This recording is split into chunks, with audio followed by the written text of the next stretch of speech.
Hi, hello, নমস্কাৰ welcome to my YouTube channel. এই আজি খানা হ'ব পুখুৰী ডিমা ডিমা ডিমা ডিমা এই যে ডিমা বনাই আছে আমাৰ ভাই ডিমা। ঐ ভাই কি কি বনাবি? ডিমাৰ শাক ডিমা শাক। অ' বঢ়িয়া। তো আপোনালোকে চাই থাকক, আজি ডিমা হ'ব, ডিমা আৰু আলুৰ ঝোল। চাই থাকক কোন জেগাত যাওঁ কি কৰোঁ। এই ভাতছে আজিকালি কণীবিলাকৰ নাম লেখা থাকে, থাকচোন কিবা কি দিন পৰিছে বা।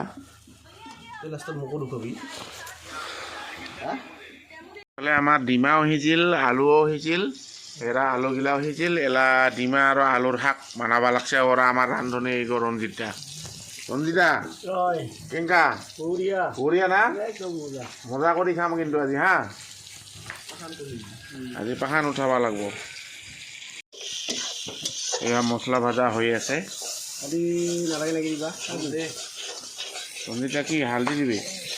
হালধি দি আছোঁ বৰ্তমান। আচ্ছা, হালধি দিম আমি। এতিয়া আমাৰ পাতাত বটা হৈছে, সেইখন পাতাত ৰহুন আৰু পিঁয়াজটো তাতে বটা হৈছে। এই যে ৰঞ্জিতে হালধি দিব, আপোনালোকক দেখাব চেষ্টা কৰিছোঁ। জিৰাৰ গুড়া, এই যে জিৰাৰ গুড়া এতিয়া আছে, এইটো জিৰাৰ গুড়া। মাংসত দিয়া মালটা আৰু মছলা। এৰা আমাৰ ফাইনেলি ডিমা শাক হ'ল। আমাৰ বৌয়ে বোলে ডিমা শাকখিনি উলিয়াই দিব। হা কি হৈছে দে, বঢ়িয়া লাগিব কিন্তু খাবা। ৰঞ্জিতা ডিমা কেইটা আনিছিলি? 25টা। দে, মানুহ কেইজন?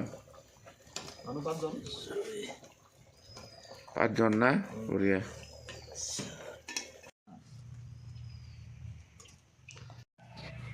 ঘৰতে থালিছ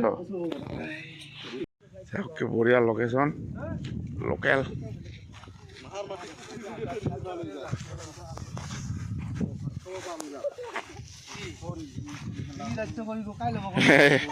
এতিয়া মনত আছে ভাত আৰু শাক, বাল্টিঙত পানী,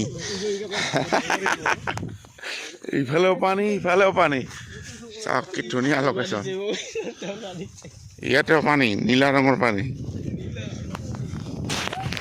এয়া ভাত চবে বাঢ়ছো। এই ৰঞ্জিতা দুটা ডিমা ইয়াতে আছে, 20টামান ডিমা আছে। 3টা খাইছে আৰু ময়ো লৈছোঁ এটা। চাওক বঢ়িয়া। মই 2টা লৈছোঁ আৰু ল'ম, 3টামান খাম আৰু। কি কয় হা?